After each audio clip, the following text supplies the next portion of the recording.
Shut up! You're supposed to listen to what I say, shouted Tom as he suddenly slapped me across the face. What? Go cool off outside. And don't bother coming back. It was the first time a man had ever hit me, and I was in shock. Frozen in disbelief. It took a few moments for the pain and fear to set in. I can't take this anymore. I've decided to leave this house and get a divorce. I had been preparing for this day. My name is Jennifer.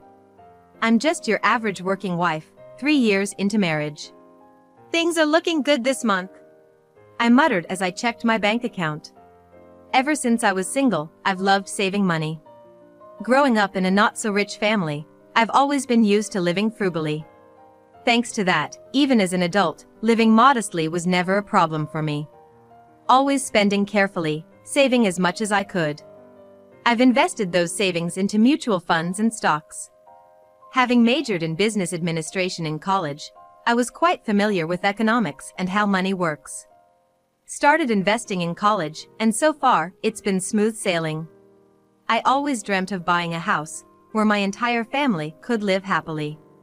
I'm gonna reach my goal soon. I met Tom at the same company I worked at. He was kind and reasonably good-looking, popular among the female employees. Tom and I hit it off when we worked together, and things progressed from dating to marriage smoothly. We don't have any kids yet. Being in our 3rd year of marriage, and considering my age, I kinda want to have kids soon. But with both of us working, our schedules hardly align. Tom's not interested in trying to have a baby. Every time I try to discuss it, he changes the subject. Maybe I should quit my job and make some time for us as a couple. But if Tom doesn't cooperate, I can't just quit. The reason Tom's not interested in having a kid? Our current lifestyle suits him just fine. Though we work at the same company, our departments differ. Tom's department doesn't require overtime, but the pay is the lowest in the company. My department is crucial for the company, so while there's a lot of overtime, the pay is higher. Tom gets home on time and lazes around, playing video games until I get back. But if we have a kid, he won't be able to keep doing that. That's why he's not enthusiastic about starting a family. For now, my focus is on building a home for our potential growing family. That's why I keep saving. I believe that once a child is born, Tom will surely help out. Another thing that bothers me is my mother-in-law. She lives just a 5-minute walk away from our apartment. Right after we got married, my father-in-law's health deteriorated. We were told that he might need care, so we moved closer. But he passed away shortly after due to old age. Ever since then, my mother-in-law has been coming to our house almost every day. It would be fine if she just came by, but she always has something sarcastic to say. I'm home. You're late, aren't you? She mumbles this without making eye contact with me. Good evening. Do you always get home this late? Are you really working, I wonder? Is she going to make sarcastic comments like this today as well? I'm exhausted from work, so I at least want to relax at home. But thanks to my mother-in-law's sarcasm, my home has become a place where I can't feel at ease. So, what are you planning to do for Tom's dinner, since you're getting home at this hour? It's always like this. She only worries about Tom, who probably just lounges around after leaving work on time, and she blames me. I'll start preparing it now. You're going to start making it now? What time do you think it is? While I'm being persistently blamed, Tom continues playing his video game. Where did the kind Tom go? Or is this his true self? In any case, why do I have to prepare meals for a fully grown adult who is not a child? We both work, so if Tom would do the housework when he gets home early, my burden would be significantly lighter. Such thoughts bubble up in my head. My mother-in-law has never worked and is a housewife. She has no intention of understanding the feelings of working women from the start. Besides, if she saw Tom doing housework, she would definitely start helping. Then, I would get sarcastic comments from her again. Well, there's no way Tom is going to do the housework, so this worry is unnecessary. Hey! Jennifer, are you listening? Sorry. I'll start preparing the meal right away. In the end, it seems like it's more peaceful for me to just do everything alone while being criticized. That's all right. I've prepared everything and already fed Tom. Oh. I see. Thank you. Of course, she hasn't prepared anything for me. I just need to prepare my own meal, so that's fine, I guess. Sadly, this has become such a usual thing that I can think like this. While I'm preparing dinner in the kitchen, I hear this conversation. Hey, Tom. I have a dinner party with my friends coming up. It's at that new French restaurant, so the membership fee is around $200, but could you cover it for me? Yeah. And, I want to get some new clothes and go to the salon, so could you give me an additional $500? Okay, got it. Tom responds easily without taking his eyes off his game. $500 for a meal with friends. What kind of sense of money does she have? Then, Tom rummages through my purse without asking, takes out $500, and hands it to his mother. Thanks, Tom. You're a lifesaver. She thanks only Tom and puts the money in her wallet. I'm stunned. What have these people just done? Can they not see me? When my mother-in-law goes to the bathroom, I go up to Tom and confront him. Why are you taking money out of my wallet? I had no choice, I didn't have any cash on me. That doesn't mean you can just take cash out of someone else's wallet. And my mother-in-law, who accepts the money, is just as bad. If you can't give her the money yourself, you should have said no. We don't have that kind of money to spare. Tom and I are arguing when my mother-in-law comes back. What happened? Is something wrong? When my mother-in-law asks this, I'm about to tell her the truth when Tom interrupts me. Nothing's wrong. Nothing's wrong? Does Tom not understand how hard it is to pull $500 out of our budget? I manage our finances. Since my income is higher, I pay for everything, from rent to living expenses, from my account. Tom doesn't contribute his salary, he uses it all for his allowance. And he spends it all on games, gambling, all on entertainment. I asked him to at least contribute to the living expenses, but he just dodged the issue. Just last month, I know he gave his mother $500 because she said she wanted to buy clothes and a bag. The month before that, it was for a kimono, cosmetics, salon, and spa expenses. When I think about it, he's been giving her $500 every month. As I'm stewing in my thoughts, my mother-in-law says, I heard there seemed to be a dispute about money. That's why I came by. Don't make a fuss just because I'm offering some pocket money. Doing a good deed for your parents won't bite you back. You'd be pleased if your elderly parents were well taken care of, right?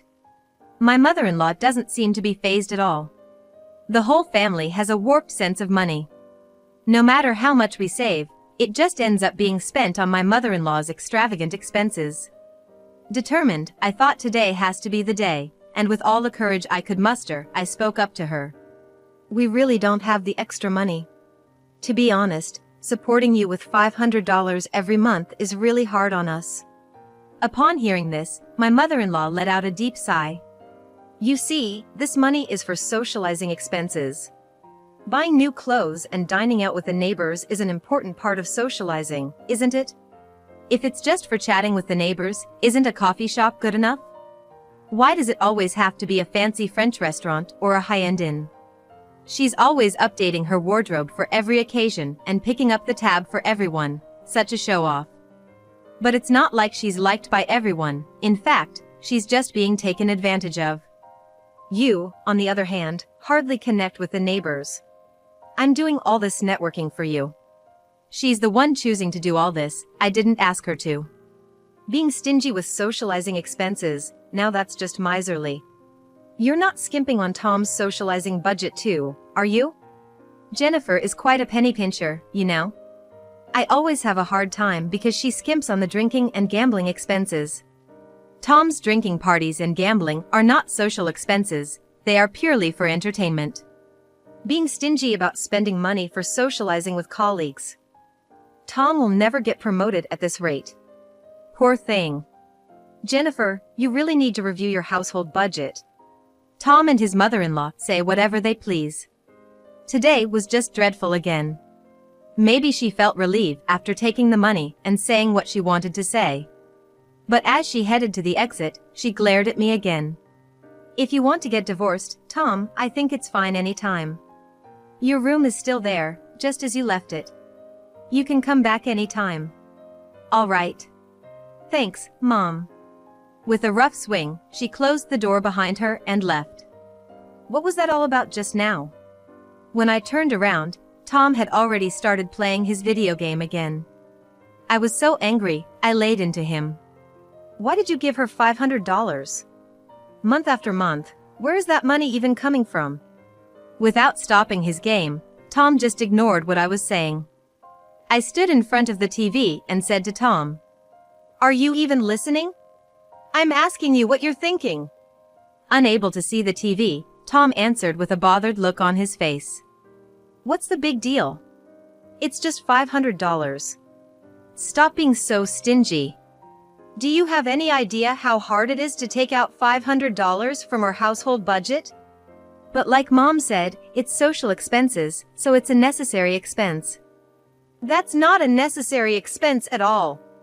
Why does it cost $500 just to talk to the neighbors? Aren't all the meals being paid by your mom? This is ridiculous. No matter how desperately I talked, Tom just wouldn't listen. Whether he found it annoying or just wanted to get back to his game, he didn't even try to understand what I was saying.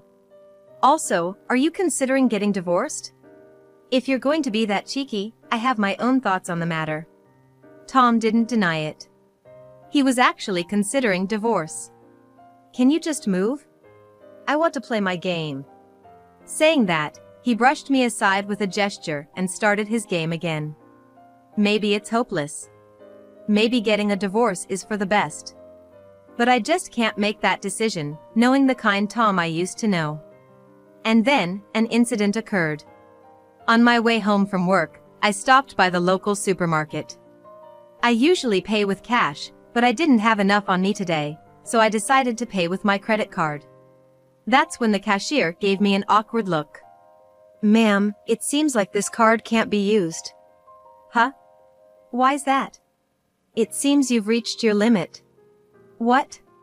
A bad feeling washed over me. I hurried home. Tom! Tom, are you here? There was no response from Tom. Then, I saw Tom's bag on the floor, and papers were scattered everywhere. What is this? I looked at the papers, and they were bills for numerous credit cards. These credit cards were family cards, and the account was linked to mine. Tom is bad with money management, often maxing out his credit cards. That's why his cards are maxed out, and he can't use them anymore. Since then, the only credit card Tom has is this family card. I quickly looked through the bills and saw a list of things I didn't recognize. Clothes, bags, shoes, high-end sushi, French cuisine, all the bills were for luxury items. The total amount for all the bills was an astounding $50,000. I was stunned and froze on the spot. I checked the number of zeros multiple times to make sure, but there was no mistake. And then Tom and his mother arrived. What's this about the credit card being charged $50,000? Did you use this? Yeah, I used it. What do you mean by that? Mom asked me to go shopping with her and out to meals. Why did you use this card? It can't be helped, my cards are unusable. It's fine, isn't it? This is just filial piety. This money is going to be withdrawn from my account, you know? My account? We're married, so it's not just your account, right? I collapsed on the spot, my knees giving out beneath me. All the money I had worked so hard to save up was used up so easily. Jennifer, you can't say things like my money when it comes to our shared finances as a married couple. As always, my mother-in-law showed no sign of remorse. Jennifer, you're lying about not being able to give me money even though you have it. I wonder just how greedy you can be. Without any apology, Tom's blatant defiance is driving me to the brink of rage. All the feelings I've been holding back are now surging up, exploding all at once. Don't mess with me. This is the savings I worked so hard for since before I was married. Give it back to me. Hey, What are you talking about? What's mine is yours and what's yours is mine. That's how marriage works, right? That's right. Instead of you showing gratitude to my parents, I'm doing it on your behalf. You should be more thankful to me. And to think, he's been receiving $500 a month for pocket money, and he even secretly used a credit card behind my back. This account even includes the money I saved up before I was married. Using it without asking is no different than stealing. Give it back to me. Hey, cut it out. Who are you calling a thief? Angered by the word thief, Tom responds irritably. This credit card is a family card. I can use it however I want since I'm part of the family. That's right. Tom has really been doing a lot for me. In fact, you didn't notice the $50,000 bill until it came, right? So there's no problem. The account linked to the credit card wasn't one I used regularly, so I didn't notice right away. But that doesn't mean this situation is acceptable at all. That's not the point. Give me back my money. Unable to contain my anger, I burst into tears and plead with him. Shut up. You're my wife, so you should just listen to what I say. You should be grateful I even married someone like you. With that, Tom suddenly slapped me across the face. What? Cool off outside.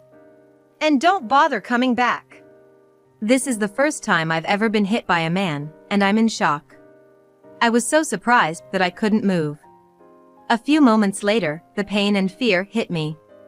I can't take it anymore. I've finally decided to divorce him and leave this house. That night, I meticulously planned my next steps and went to bed. The next morning, Tom nonchalantly placed a single piece of paper in front of me. It was a divorce form. And Tom's section was already filled out. What? From now on, if you complain about me, we're getting divorced. If you don't want a divorce, then don't talk back to me. I'll handle the money from now on. With that, Tom grabbed the bank book and left for work. I couldn't believe how easily I had gotten the divorce form, which I thought would be the hardest part. Does he really think I still want to be with him after all he's done? Does he think the word divorce scares me? I realized that Tom's head is in the clouds. But for me, this is perfect. I'll gladly use this divorce form. All my love for Tom has completely disappeared. And then there's this. The investment trusts and stocks I've been working on since before I was married. There haven't been any major losses, and everything is going smoothly. I've reached a point where I can live off the returns alone. And with just the stock earnings, I've managed to save around $500,000. Of course, Tom doesn't know about this money, because it's in a different bank account. I was worried about keeping such a large sum of money in one account, so I have several.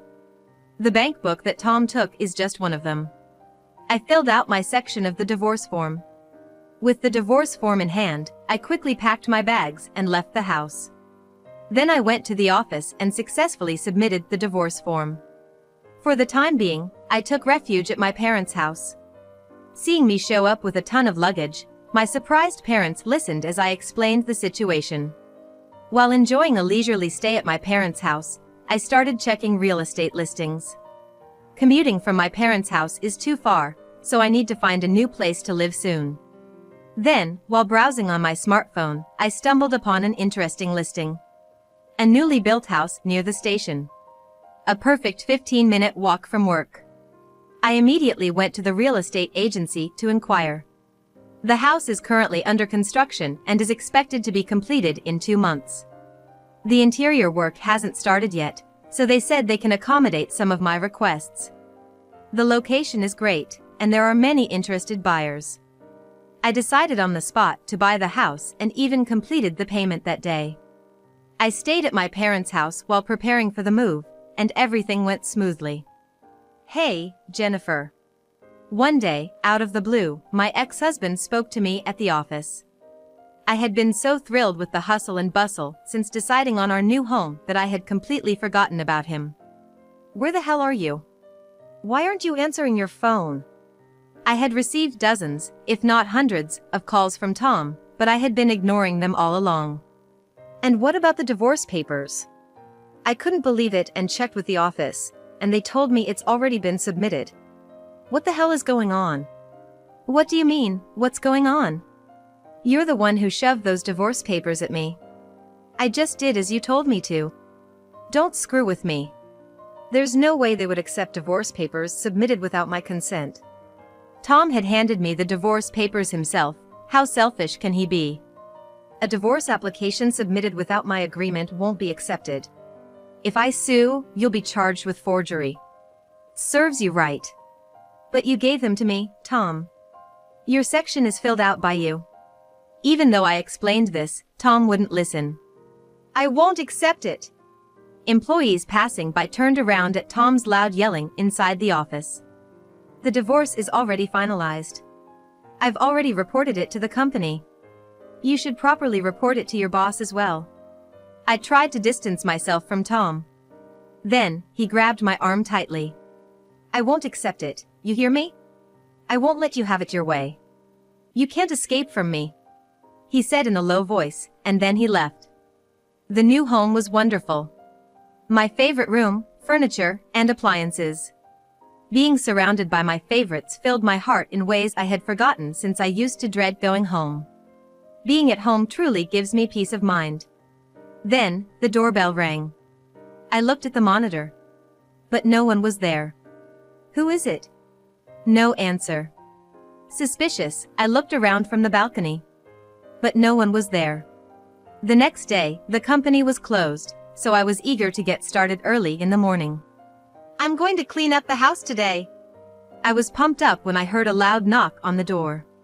Wondering what it was, I went outside, and there she was, my mother-in-law. To be precise, my former mother-in-law. What do you want? I asked. It's not a matter of what do you want. What are you thinking, moving out without discussing it with the family? She scolded.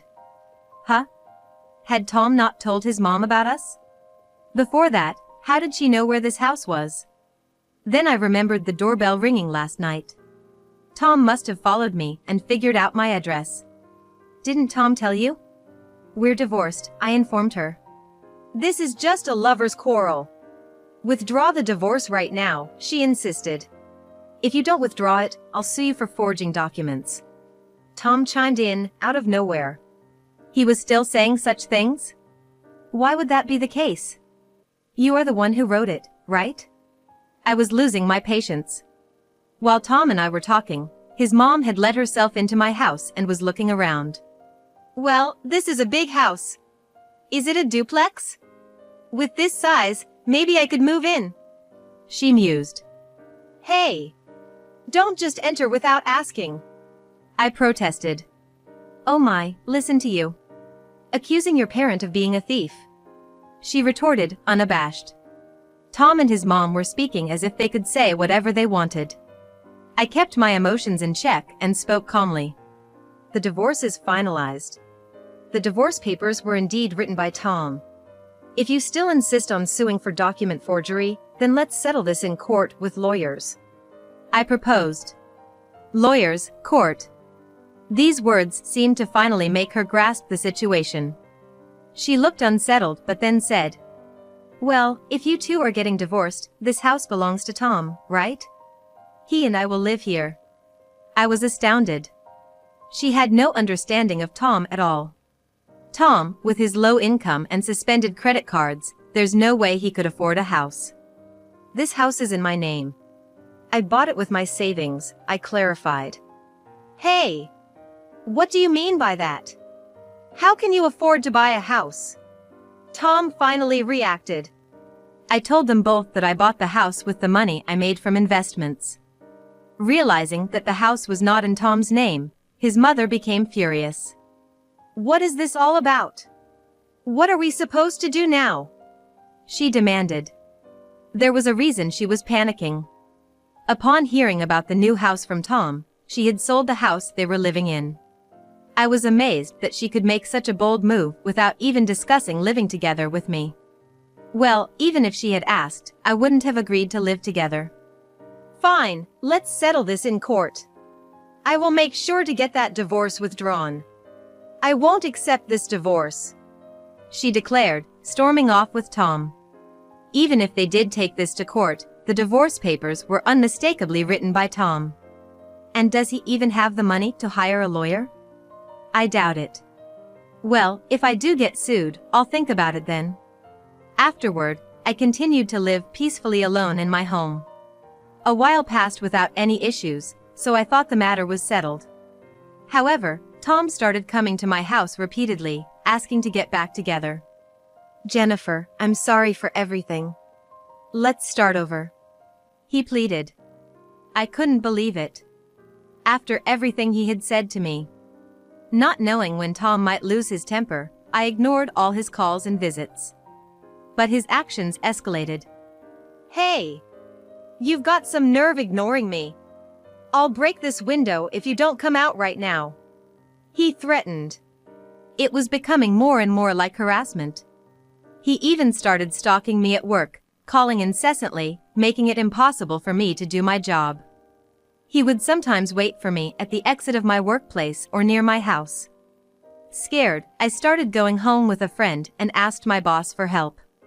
It had gotten to a point where it was affecting my daily life, so I decided to consult the police. Subsequently, the police started patrolling around my home twice a day. During one of these patrols, they caught my ex-husband yelling outside my new house, and he was arrested on the spot. Stalking, harassment, and threats. He was found guilty of these criminal acts and was arrested. Of course, he was also fired from his job. He must be serving his time in prison by now. The rumor that my ex-mother-in-law's son had been arrested for making threats spread quickly through the neighborhood. My former mother-in-law, who used to socialize with the neighbors, couldn't even step outside her house anymore, so she moved far away. According to the grapevine, she now lives alone in a small, old, wooden apartment because she doesn't have her own house to return to. Finally free from all of this, I immediately contacted my parents. They had taken care of me back in the countryside, so I asked them if they wanted to live together in my new house, and they were delighted to join me. We weren't exactly wealthy, but they raised me with care. Now I finally have the chance to do something kind for my parents, and it makes me happy. Next, I'd like to invite my friends over for a barbecue or have drinks at my place. I've lived my life thinking that I just needed to endure things, but from now on, I want to take better care of myself and cherish every day.